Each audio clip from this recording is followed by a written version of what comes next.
ಅದರಲ್ಲಿ ಗಿಲ್ಲಿ ಸತೀಶ್ ಅವ್ರದ್ದು ಏನು ಡಿಸ್ಕ್ರೈಬ್ ಮಾಡ್ತಾರೆ? ಯಾಕೆಂದರೆ ಅವನು ಲೋಕಲ್ಲು ಚೈಲ್ಡು, ಅವನಿಗೆ ಸೆನ್ಸ್ ಇಲ್ಲ, ಸ್ಲಮ್ಮು ಅಂತ ಸತೀಶ್ ಅವ್ರು ಹೇಳ್ತಾರೆ.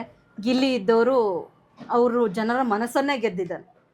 ಸೊ ನಿಮಗೆ ಆ ವ್ಯಕ್ತಿ ದೂರದಿಂದ ನೋಡಿದಾಗ ಹೇಗಿತ್ತು, ಅವ್ರ ಹತ್ರದಿಂದ ನೋಡಿದಾಗ ಹೇಗೆ? ಇಲ್ಲ,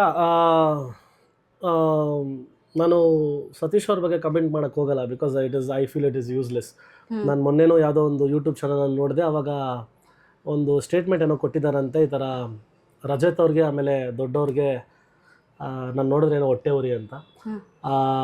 ಇದನ್ನು ವಾರ್ನಿಂಗ್ ಆದರೂ ತೊಗೊಳ್ಳಿ, ಇಲ್ಲ ಒಂದು ಸ್ಟೇಟ್ಮೆಂಟ್ ಅಂತಾದರೂ ಅರ್ಥ ಮಾಡ್ಕೊಂಡಿದ್ರೆ ಅರ್ಥ ಮಾಡ್ಕೊಳ್ಳಿ.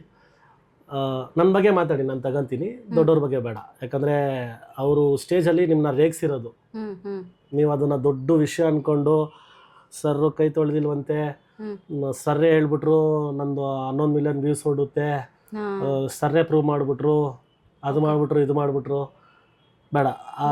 ಸರ್ರಿಗೂ ಮಾತಾಡಿ ನೀವು ತೊಗೊಳೋದು ಬೇಡ ಅನ್ಸುತ್ತೆ. ಯಾಕಂದರೆ ಎಲ್ಲ ಜನ ಫ್ಯಾನ್ಸ್ ಎಲ್ಲ ಸುಮ್ಮನೆ ಇರೋದು ಏನಕ್ಕೆ ಅಂದರೆ ನೀವು ತಮಾಷೆಯಾಗಿ ನೋಡ್ತವ್ರೆ, ಅದು ಹಂಗೆ ಇರಲಿ.